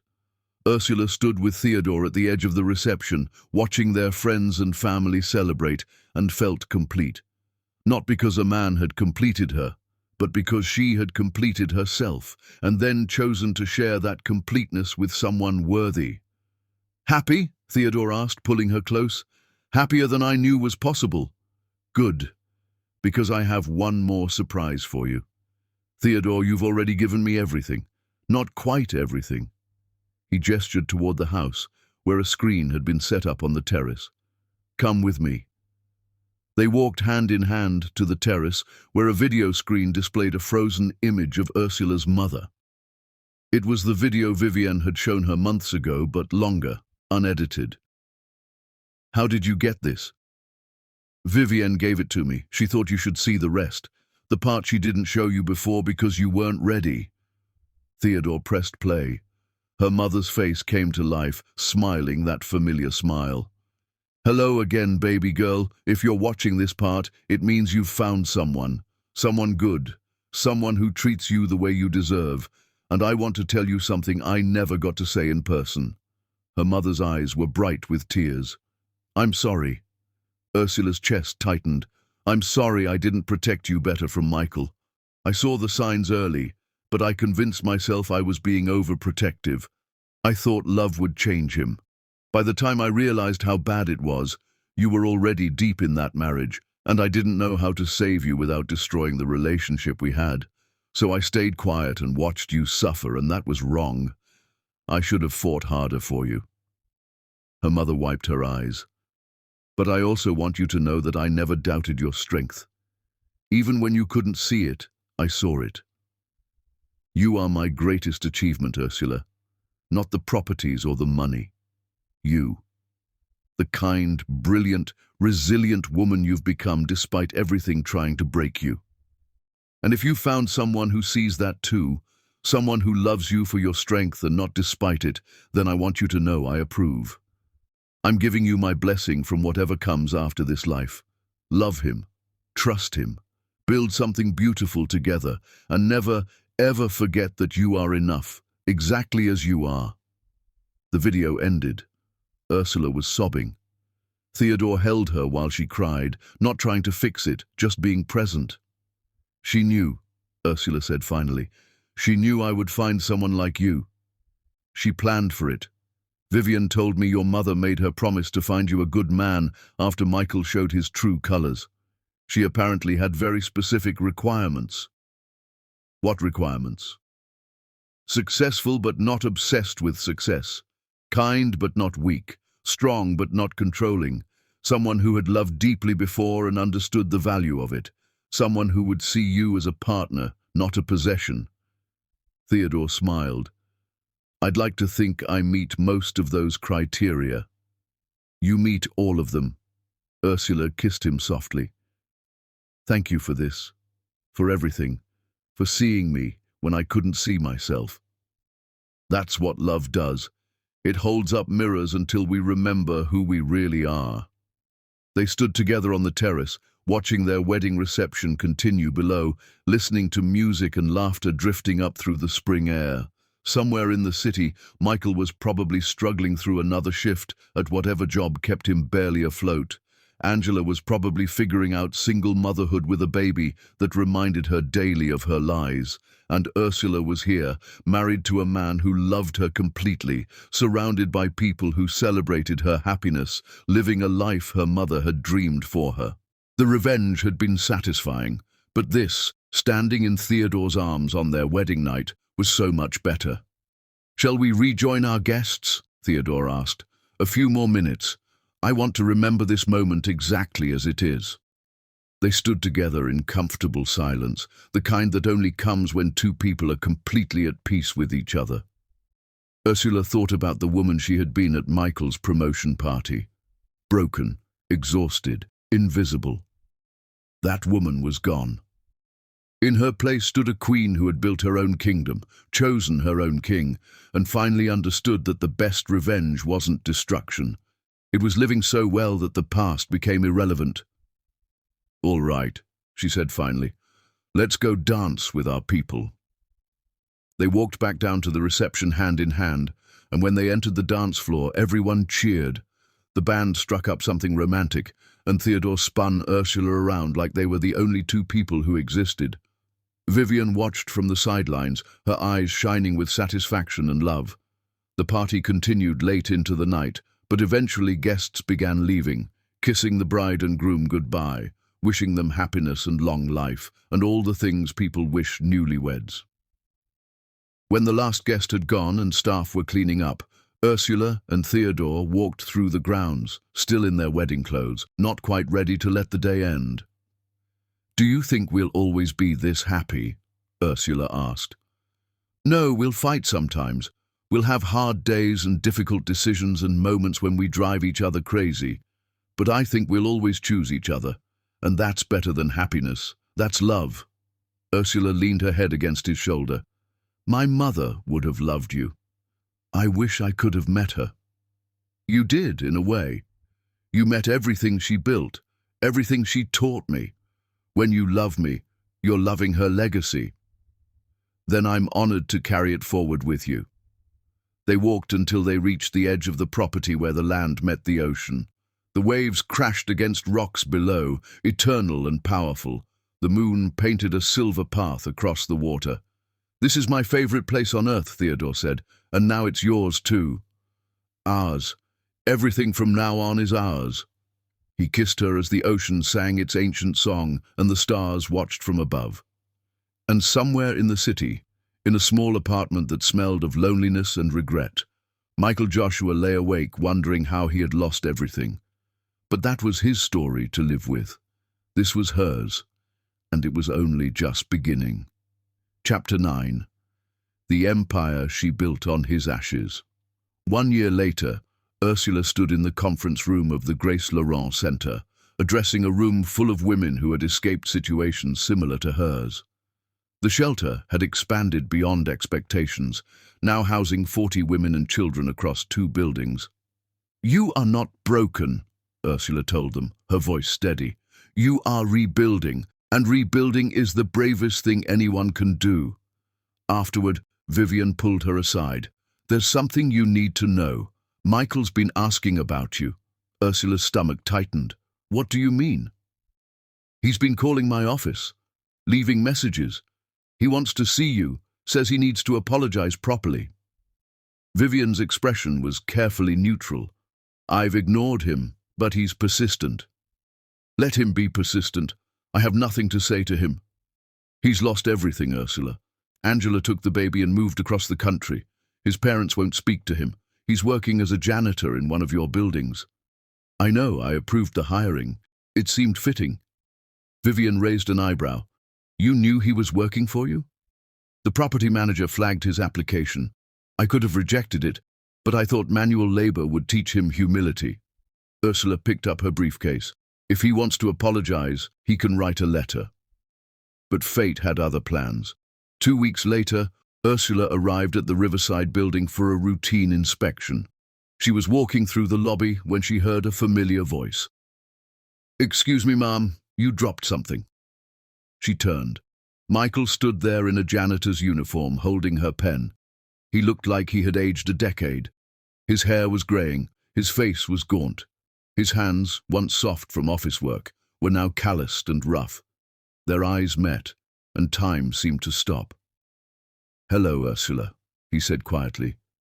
"Michael. I know you probably don't want to talk to me. I know I don't deserve even a minute of your time, but please just let me say what I need to say." People were watching, staff members, tenants.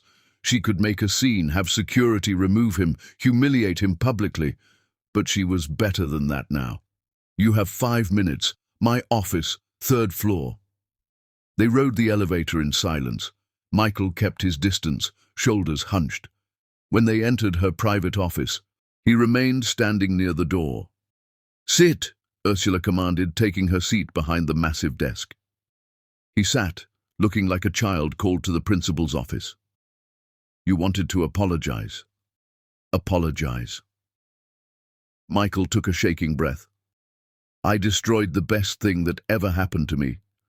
I took a woman who loved me unconditionally and broke her systematically, deliberately, cruelly. I made you serve at my party on the day your mother died. I hit you. I cheated on you.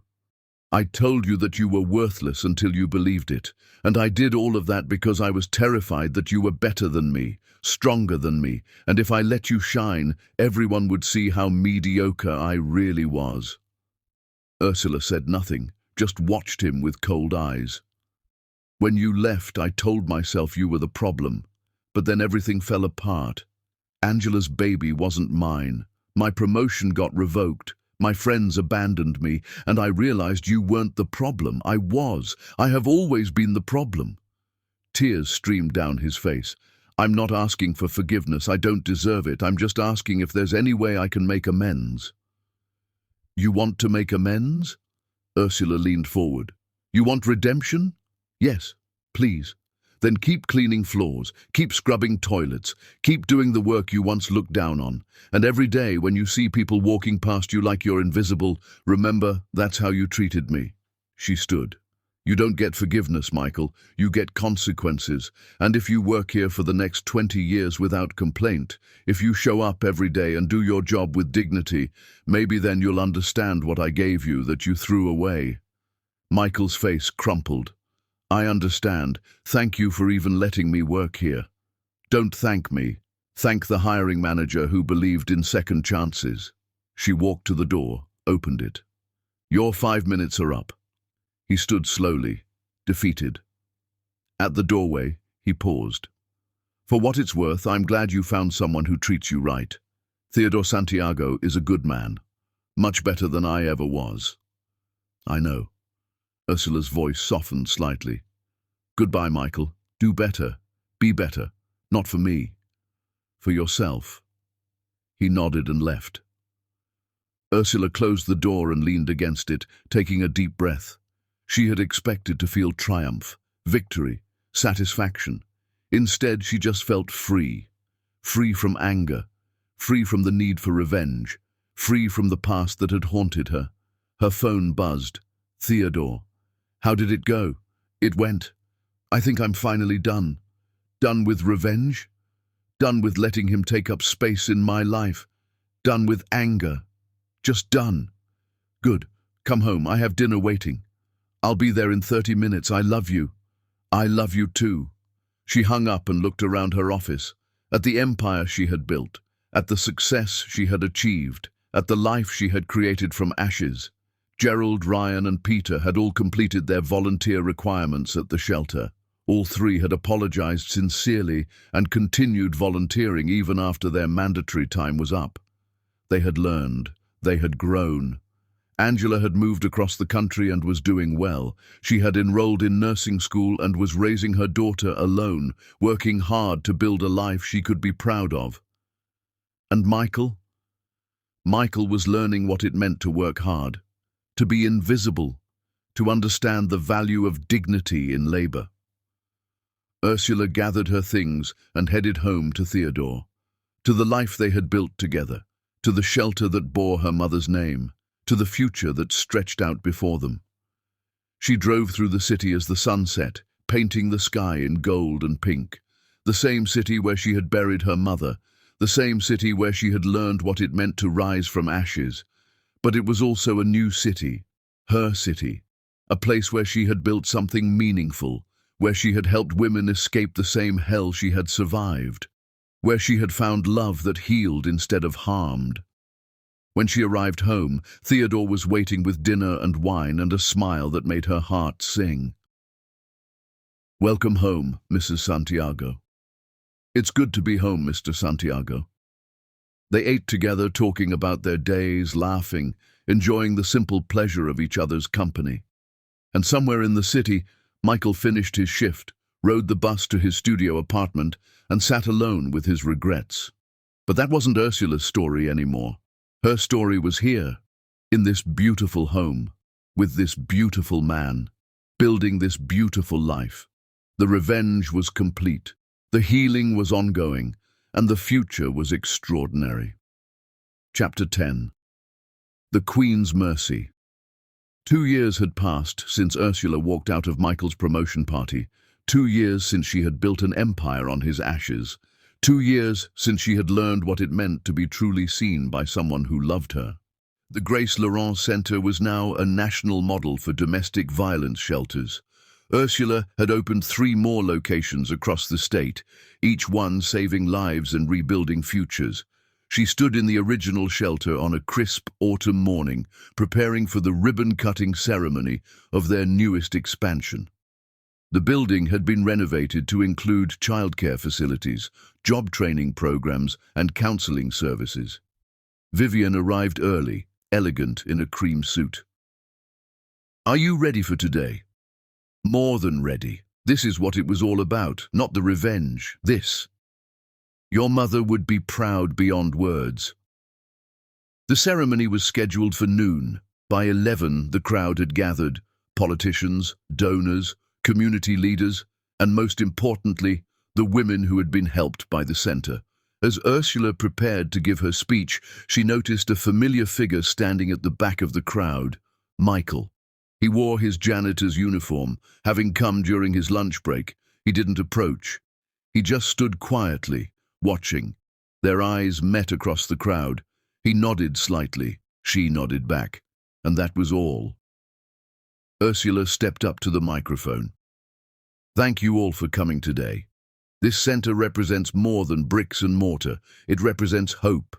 It represents the belief that no woman should have to choose between safety and survival, that every person deserves dignity, that healing, true healing, is always possible."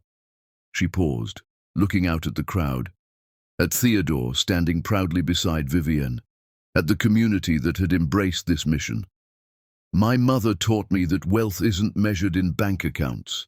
It's measured in lives touched. She built an empire in secret so she could teach me humility, and when she died, she left me more than money. She left me a mission, to use what she built to help others, to turn pain into purpose."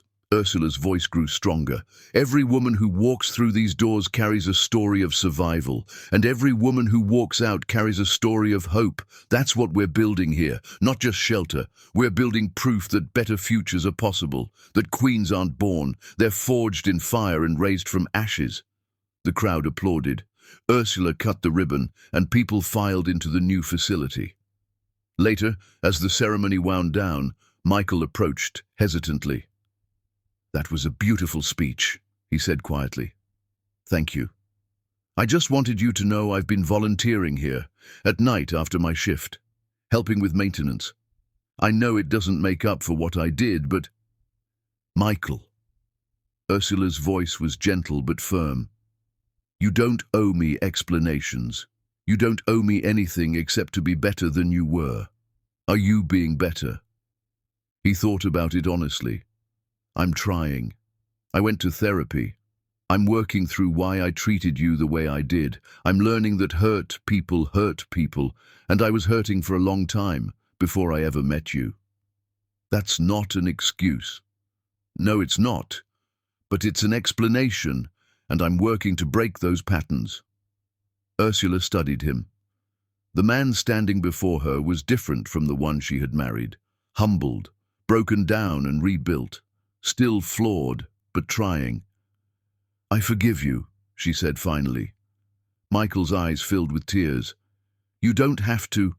I'm not forgiving you for you. I'm forgiving you for me, so I can close this chapter completely, so I can move forward without carrying your mistakes." She paused. "But forgiving doesn't mean forgetting. It doesn't mean what you did was okay. It just means I'm choosing not to let your actions define my future." "I understand, thank you. That's more than I deserve." "You're right, it is." Ursula turned to leave, then stopped. "Michael, do you want to know the difference between you and Theodore?" "What?" "Theodore sees my strength and celebrates it. You saw my strength and feared it. That's why you tried to break me. But you can't break something that was already whole. You could only reveal your own brokenness." She walked away, leaving him standing alone with his thoughts. Theodore appeared at her side, taking her hand. "That was gracious of you. It was necessary. For me, not for him." They stood together watching the celebration. Vivian joined them, along with several women from the shelter who had become advocates and leaders. "We did it," Vivian said quietly. Grace's dream is real. It's more than real. It's thriving. Ursula looked at the building, at the women streaming in and out. This is legacy. This is what matters. That evening, Ursula and Theodore sat on their terrace overlooking the ocean. The sun was setting, painting the sky in brilliant colors. "Do you ever think about what your life would be like if you hadn't walked out that night?" Theodore asked. "Sometimes. I think I would probably still be there, still being invisible, still dying a little bit every day." She turned to face him. "But I also think everything happens for a reason. I had to go through that hell to understand what heaven feels like. You weren't broken. You were being compressed, turned into a diamond." Ursula smiled. "That's a very romantic way of looking at abuse." "It's not romantic, it's true. Diamonds are formed under pressure. You were always valuable. The pressure just revealed it." They sat, watching the waves crash against rocks below. Ursula thought about her mother, about Vivian, about all the women at the shelter who were learning to see their own worth. "I have something to tell you," Theodore said. "The foundation received a 7-figure donation today, anonymous, specifically designated for the Grace Laurent Center Expansion Fund." Ursula's eyes widened. Who would donate that much anonymously? "The donation came through Sterling and Associates. I think it's from people who watched what you built and realized they wanted to be part of something meaningful." Ursula thought about Michael, about his quiet volunteering, about the way he had stood at the back of the ceremony. Maybe it is. Does it matter who donated? No. What matters is that more women will be helped, more lives will be saved. Theodore pulled her close. "You know what I love most about you? You could have spent your fortune on revenge. You could have dedicated your life to destroying Michael, but instead you chose healing. You chose purpose. You chose to build rather than destroy." Ursula rested her head against his shoulder. "My mother's legacy chose me. Vivian's guidance chose me. The women at the shelter chose me by showing me that survival was possible. You chose it. Every day you choose it. That's what makes you extraordinary." They stayed on the terrace until the stars came out, talking about the future, about opening more shelters, about the life they were building together, brick by brick, dream by dream. Later that night, as they lay in bed, Ursula's phone buzzed with a text from Vivienne. "Your mother would be so proud of you, darling, not just for what you've built, but for who you've become. Sleep well, my dear. Tomorrow we change more lives." Ursula showed the message to Theodore, tears streaming down her face. "She's right," Theodore said, wiping her tears gently. "Your mother's greatest gift wasn't the money. It was the example. She showed you how to build wealth with purpose. I miss her every day." "I know, but she's not really gone. She's in every woman who walks through the shelter doors. She's in every life that gets saved. She's in you." They fell asleep, wrapped around each other, planning futures and dreaming dreams. And somewhere in the city, Michael finished his evening volunteer shift at the shelter. He walked to the bus stop, exhausted but at peace. He had spent 3 hours fixing a leaky pipe and helping move furniture for a new arrival. Small things, invisible things. But he noticed, he celebrated it, because for the first time in his life, he was contributing something meaningful. He was earning redemption not through grand gestures, but through consistent, humble service. He thought about Ursula as he rode the bus home, about her speech at the ceremony, about the woman she had become, about the queen he had tried to keep in chains, who had broken free and built a kingdom. He didn't love her anymore. That love had died long ago, poisoned by his own cruelty. But he respected her. He admired her. And he was grateful that she had found happiness despite everything he had put her through. Maybe someday he would find his own version of peace. Maybe someday he would meet someone and treat them with the respect he should have given Ursula. But today he was just a janitor riding the bus home. And that was enough. Life had a funny way of redistributing power, of revealing truth. Michael had been revealed as a hollow man playing at greatness. Ursula had been revealed as a queen who had never needed a crown, and the difference between them was simple. She had used her pain to heal others, while he had used his pain to hurt others. But he was learning. Slowly. Painfully. He was learning. The bus reached his stop. He walked the 3 blocks to his studio apartment. It was small and simple and nothing like the house he used to own. But it was honest. It was real. He looked at himself in the mirror. The man staring back was tired, worn, humbled, but also, for the first time in years, honest. He had destroyed a queen and called it marriage. He had lost everything and called it unfair. He had been given mercy he didn't deserve and called it grace. And now he was just a man trying to be better, one day at a time. It wasn't redemption yet, but it was a start. Meanwhile, across the city, Ursula slept peacefully in Theodore's arms. She dreamed of her mother, of shelters filled with healing women, of a future where no woman had to choose between safety and survival. She dreamed of empire built not on ashes but on hope, and when she woke in the morning, she would continue building it, one woman at a time, one life at a time, because that's what queens do. They don't just rule kingdoms, they build them. And Ursula Rice Santiago had built something far more valuable than any empire her mother had left her. She had built a legacy of healing, a kingdom of hope, a future where broken women could become unbreakable queens, and that, in the end, was the greatest revenge of all. Not destruction, but creation. Not tearing down, but building up. Not making others suffer, but helping others heal. The sun rose over the ocean, painting the world in shades of gold and promise. Theodore stirred beside her, pulling her close. "Good morning, my queen," he murmured. "Good morning, my love." And somewhere in the city, Michael woke alone in his small apartment, put on his janitor's uniform, and prepared for another day of earning his redemption. Both of them were exactly where they needed to be, living the lives they had earned, one through kindness and strength, the other through humility and service. And the woman who had connected their stories. She was living proof that the best revenge wasn't making someone pay for their crimes. It was refusing to let their crimes define your future. Ursula had learned that lesson well, and she would spend the rest of her life teaching it to others, one shelter at a time, one woman at a time, one unbreakable queen at a time. The end.